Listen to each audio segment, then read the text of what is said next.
Hello बच्चों, तो कैसे हैं आप सभी। आई होप आप सब अच्छे होंगे। मैं अंशुल एक बार फिर से आपके अपने प्यारे से चैनल एसबी क्लासेस में स्वागत करता हूं। तो बच्चों, जैसा कि मैंने आप लोगों से प्रॉमिस किया था कि मैं आप लोगों के लिए फिजिक्स का एक क्विक रिवीजन बैच 1 जून 2021 दिन मंगलवार शाम 5 बजे लेकर आऊँगा। तो बच्चों, मैं आपके सामने आ गया हूँ। तो आप लोगों को बस अब एक प्रॉमिस मुझसे करना होगा कि आप लोग मेरे साथ साथ रेगुलर वे में अच्छे से अपनी पढ़ाई करेंगे और जैसे मैं बताऊँगा वैसे आप लोग अगर करेंगे और मेरी हर बात को फॉलो करेंगे तो आप लोगों को 90 एबव परसेंटेज लाने से कोई नहीं रोक सकता है। भले ही आपने अभी तक कुछ पढ़ा हो ना पढ़ा हो, क्या प्रिपरेशन का अभी तक आप लोगों का क्राइटेरिया पहुंचा है, आप कितनी प्रिपरेशन कर पाए हैं, कितनी अभी करनी बाकी है, सब अब मेरी जिम्मेदारी है। आपको मैं फिजिक्स में अच्छे से रिवीजन कराऊंगा और कोशिश यही रहेगी कि अगर आप लोगों का प्यार और सपोर्ट मिलता रहा तो जल्द ही आप लोगों का कोर्स कंप्लीट भी हो जाएगा, रिवीजन का कोर्स। तो चलिए ठीक है बच्चों, हम लोग बिना टाइम वेस्ट के क्लास को शुरू करते हैं। तो उससे पहले मैं आप लोगों से यही कहूँगा कि बच्चों देखो, आप लोगों के पास बस अब एक ही काम है कि आप लोगों को हार्ड वर्क करना है, बहुत सारी मेहनत करनी है और कम टाइम में अच्छा पढ़ना है और अच्छे मार्क्स प्राप्त करने हैं। तो बच्चों, जैसा कि आप सभी को पता है कि हार्ड वर्क का कोई भी ऑप्शन नहीं होता, कोई भी विकल्प नहीं होता। बच्चों, परिश्रम करना ही हमारे लिए सब कुछ है। परिश्रम का कोई विकल्प नहीं होता। अगर परिश्रम आप नहीं करेंगे तो उसका कोई भी रास्ता शॉर्टकट तरीके से नहीं मिलने वाला है कि आप सोचो कि नहीं पेपर के दिन मैं पढ़ लूँगा और जाकर एग्जाम दे दूंगा, तो नहीं होने वाला बेटा। तो चलिए ठीक है, जल्दी से कॉपी पेन निकाल लीजिए, चूहे बिल्ली का खेल बंद करें और आइए नोट्स बनाते हुए मेरे साथ में पढ़ाई करते हैं। तो बच्चों, आज हम लोग चैप्टर पढ़ने वाले हैं फिजिक्स का पहला chapter, electric charge and field, वैद्युत आवेश एवं वैद्युत क्षेत्र। तो बच्चों, इसमें कौन कौन से टॉपिक आप लोगों को कवर कराऊंगा मैं, उसके बारे में थोड़ा सा एक फोकस डाल लेते हैं। तो बच्चों देखो, यहाँ पे टॉपिक मैंने लिख रखे हैं, कौन कौन से टॉपिक कवर करने हैं। पहला तो मुझे चार्ज कवर करना है। चार्ज में फिर हमें पढ़ना है कि टाइप्स ऑफ चार्ज की क्या होता है, method of developing of charge यानी कि चार्ज को डेवलप करने के कौन कौन से मेथड यूज करते हैं हम लोग, प्रॉपर्टीज ऑफ चार्ज यानी कि आवेश की विशेषताएं पढ़नी है, आवेश के गुण पढ़ने हैं बेटा। उसके साथ साथ हमें पढ़ना है इलेक्ट्रिक फोर्स यानी कि वैद्युत बल और उसके साथ साथ बेटा हमें पढ़ना है अगला टॉपिक कूलाम का नियम यानी कूलाम्स लॉ बेटा। उसके बाद पढ़ना है मुझे इलेक्ट्रिक फील्ड वैद्युत क्षेत्र, फिर पढ़ना है बेटा वैद्युत द्विध्रुव इलेक्ट्रिक डायपोल, फिर बेटा अगला टॉपिक है मेरा इलेक्ट्रिक डायपोल मोमेंट यानी कि वैद्युत द्विध्रुव आघूर्ण, फिर बेटा हमारा है इलेक्ट्रिक फील्ड, ये बोले तो बेटा electric field due to point charge बेटा। उसके बाद हमें अगला टॉपिक पढ़ना है electric field due to electric dipole moment बेटा। Electric field due to electric dipole moment में दो पार्ट हैं, इसमें एक है एक्सियल पोजीशन में और एक है इक्वेटोरियल पोजीशन में बेटा। एक्सियल पोजीशन बोले तो अच्छी स्थिति और इक्वेटोरियल पोजीशन बोले तो निरक्षीय स्थिति। तो शुरुआत से शुरू करते हैं हम लोग। आज हम लोग क्या शुरू करने जा रहे हैं, चार्ज। तो बच्चों, चार्ज समझते हैं कि सबसे पहले हम लोगों को बच्चों, इसमें मैंने आप लोगों से जैसा बोला था कि इसमें आप लोगों का फिजिक्स का फास्ट ट्रैक टाइप का रिवीजन होगा कि जल्दी से जल्दी, बिल्कुल बेटा उस तरह से नहीं पढ़ाया जाएगा जैसा कि आप लोगों ने स्टार्टिंग में कभी क्लास 12 की जब क्लासेस स्टार्ट हुई थी आप लोगों की साल भर पहले। तो बच्चों उस तरह तो नहीं, बट कोशिश करूंगा कि जल्दी और ज़्यादा से ज़्यादा अच्छे से आप लोगों को समझा पाऊँ। तो बेटा हम लोग सबसे पहले कौन सा टॉपिक पढ़ेंगे, चार्ज। तो जैसा कि आप लोगों को पता है कि चार्ज को हिंदी में आवेश बोलते हैं बेटा। तो आवेश के बारे में सबसे पहले हम लोग समझते हैं कि आवेश होता क्या है। तो बेटा हम यहाँ पे लिख रहे हैं, आप लोग ध्यान से देखिएगा। चार्ज इज द इंट्रिंसिक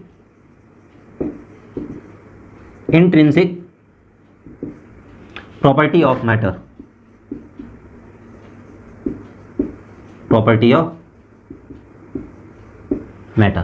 बेटा। यानी कि इसको हम कह सकते हैं इंट्रिंसिक, मतलब होता है इसके आगे अब इसमें कुछ नहीं बता सकते हैं कि चार्ज कहाँ से आया है, क्या है, क्योंकि बेटा इसके आगे कुछ होता ही नहीं है। तो इसको हम कह सकते हैं मतलब इससे ज़्यादा फंडामेंटल कुछ होता ही नहीं है। तो हिंदी में अगर बोलें तो आवेश पदार्थ का एक ऐसा मूल गुण है या पदार्थ की एक ऐसी विशेषता जिसके कारण हम लोग क्या कर सकते हैं, किसी भी इलेक्ट्रिक फील्ड या मैग्नेटिक फील्ड के को प्रोड्यूस कर सकते हैं या फिर उसका एक्सपीरियंस कर सकते हैं, अनुभव कर सकते हैं। यानी कि charge is the property of matter which can produce और एक्सपीरियंस इलेक्ट्रिक और मैग्नेटिक फील्ड। तो बच्चों हिंदी में अगर बता दें इसको कि हिंदी में आप लोग इसकी डिफिनेशन कैसे लिखोगे, तो लिख सकते हैं कि आवेश पदार्थ का वह गुण है जिसके कारण हम वैद्युत तथा चुंबकीय क्षेत्र को उत्पन्न व अनुभव किया जा सकता है। तो चलिए ठीक है बेटा, चार्ज का सिंबल पढ़ लेते हैं सबसे पहले। इसका सिंबल क्या होता है बच्चों, इसका सिंबल हमें पता है कि स्मॉल क्यू या फिर कहीं कहीं पे कैपिटल क्यू से भी मिलेगा आपको। इसकी यूनिट क्या है बेटा, तो इसकी यूनिट आप लोगों को बता दें, इसकी यूनिट बेटा कूलॉम होती है,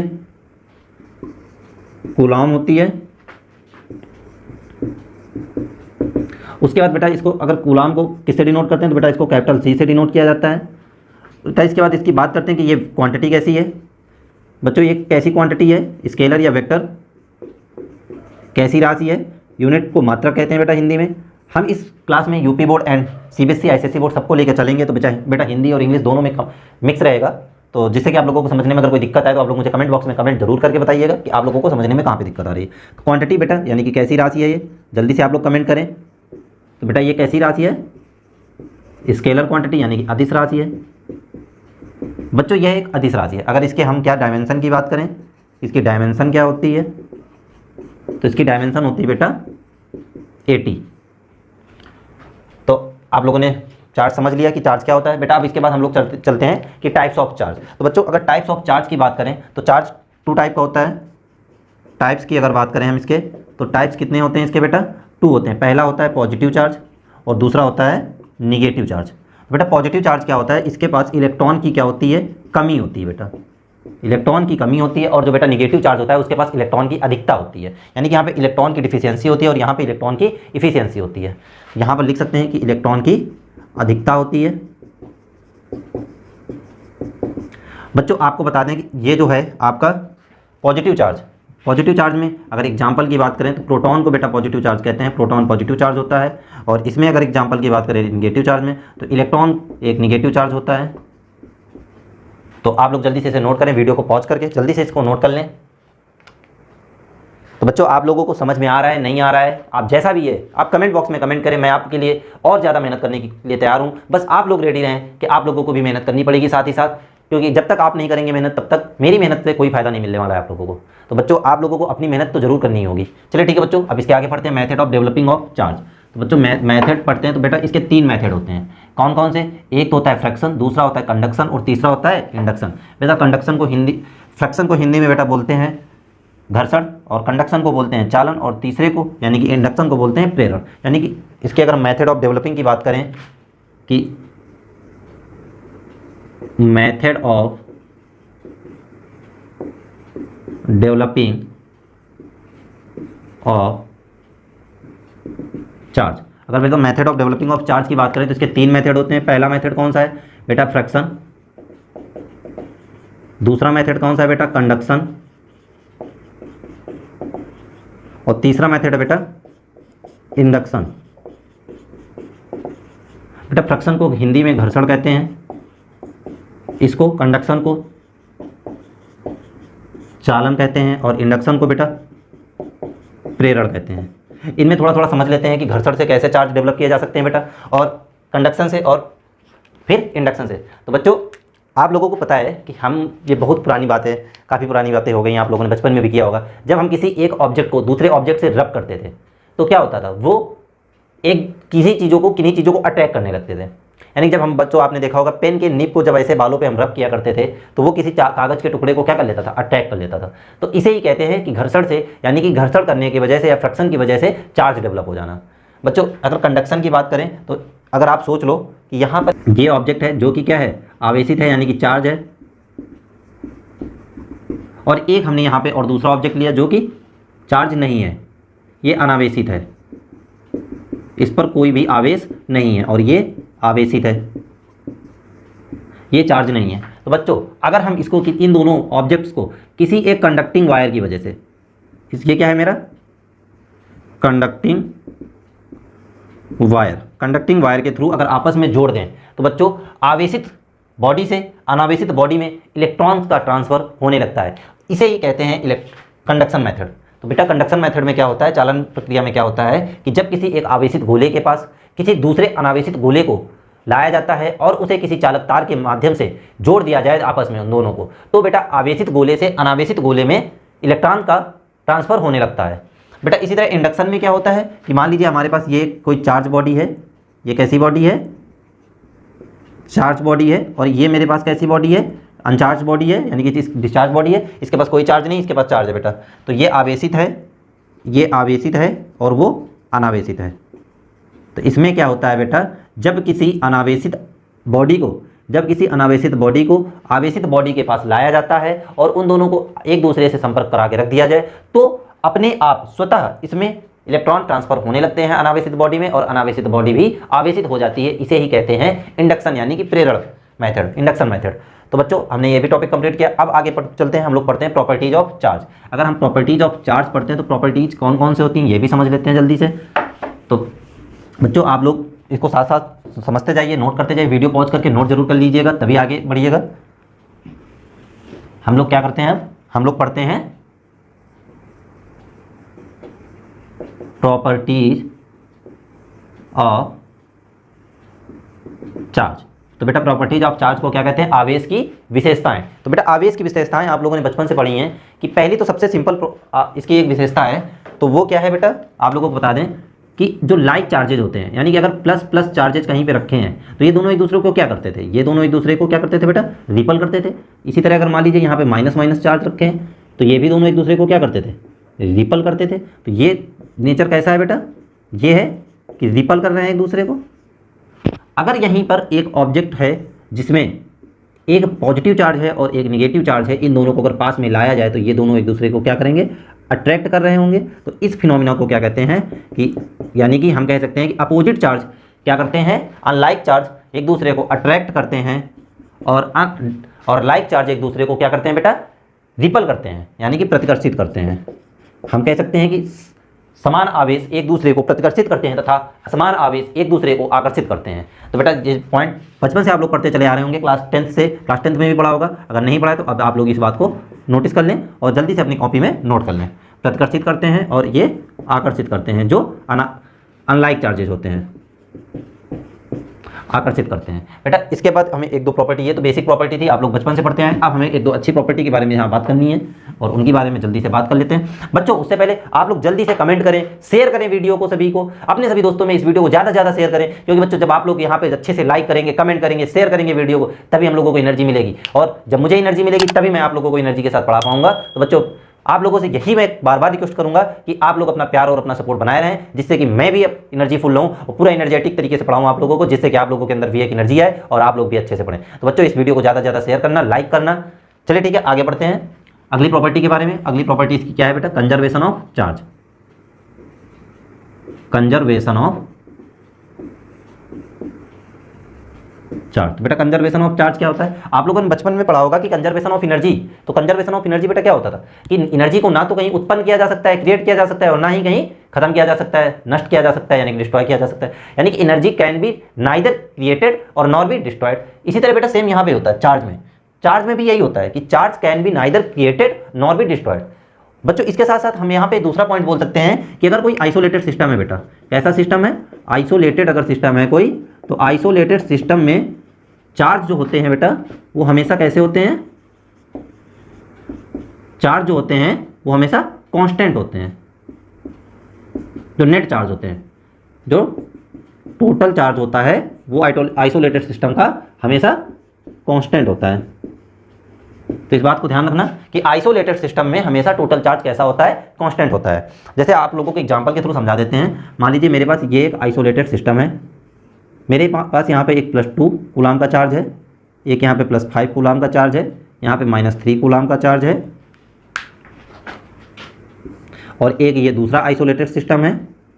ये इसको हमने Q1 लेट कर लिया, इसको Q2 लेट कर लिया और इसको Q3 लेट कर लिया बेटा।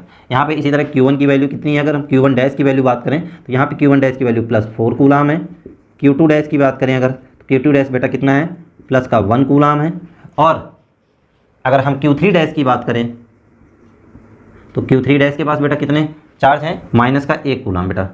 Q3 डैश के पास कितने चार्ज हैं बेटा, -1 कूलाम। अगर ये दो आइसोलेटेड सिस्टम है तो अगर हम इनसे पूछे क्या यहाँ पर कंजर्वेशन ऑफ लॉ वर्क कर रहा है, तो बेटा देखते हैं कंजर्वेशन ऑफ लॉ क्या कहता है। Conservation of charge, law conservation of charge क्या कहता है कि अगर किसी आइसोलेटेड सिस्टम में जो चार्ज प्रेजेंट है वो हमेशा कांस्टेंट होते हैं, यानी Q1 + Q2 बेटा + Q3 is always equal to Q1 dash + Q2 dash + Q3 dash. अगर ये इक्वल आते हैं तो ये isolated system conservation of law of conservation of charge को फॉलो कर रहा है। तो बेटा देखते हैं यहाँ पे Q1 की वैल्यू कितनी है, 2 कूलाम +5 कूलाम प्लस ये है Q3 -3 कूलाम इक्वल टू, यहाँ से अगर बात करते हैं तो ये है 4 coulomb +1 coulomb plus -1 coulomb, -1 coulomb. तो बेटा इसके बारे में बात करते हैं 5 to 7, 7 में 3 गया तो बेटा कितना बचेगा, 4 कूलाम। तो क्या यहाँ से भी आ रहा है 1 और 1 कैंसिल आउट हुआ और यहाँ से भी आ गया 4 कूलाम, यानी कि दोनों में +4 कूलाम +4 कूलाम आ रहा है बेटा। इसके वजह से हम कह सकते हैं कि कंजर्वेशन ऑफ चार्ज भी हमारी एक प्रॉपर्टी होती है। चलिए ठीक है बच्चों, हम अब अगली प्रॉपर्टी के बारे में बात करते हैं। तो अगली प्रॉपर्टी यानी कि थर्ड प्रॉपर्टी अब क्या होती है मेरे पास, थर्ड प्रॉपर्टी होती है बेटा additive in nature. Additive in nature यानी कि जो हमारा चार्ज होता है वो योजात्मक रूल लगता है, तो बेटा एडिटिव इन नेचर यानी कि इसकी तीसरी प्रॉपर्टी हो जाएगी।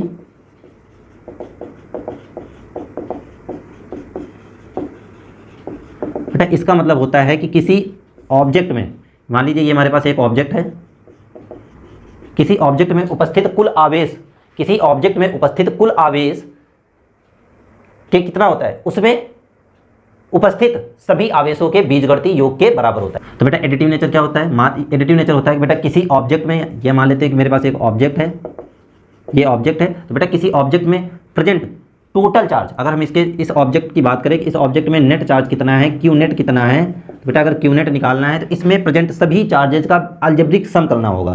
तो बेटा मान लेते हैं यहाँ पर, अगर मान लीजिए हमारे पास Q1 है, यहाँ पे Q2 है, माइनस का Q3 है, प्लस का Q4 है और माइनस का Q5 है। अगर हम हमसे नेट चार्ज पूछे तो बेटा हम इसका अलजेब्रिक सम करेंगे, यानी कि Q1 plus Q2 minus Q3 plus का Q4 माइनस का Q5। बेटा ये जो आएगा यही मेरा होगा Q नेट। अलजेब्रिक सम बोले तो बेटा साइन के साथ उसका सम करते हैं, और अलजेब्रिक सम जितना होता है वही मेरा उस ऑब्जेक्ट में प्रेजेंट टोटल चार्ज होता है। तो बेटा इसका हम एक फार्मूला भी लिख सकते हैं कि Q net is equal to the sigma Q या समेशन ऑफ Q।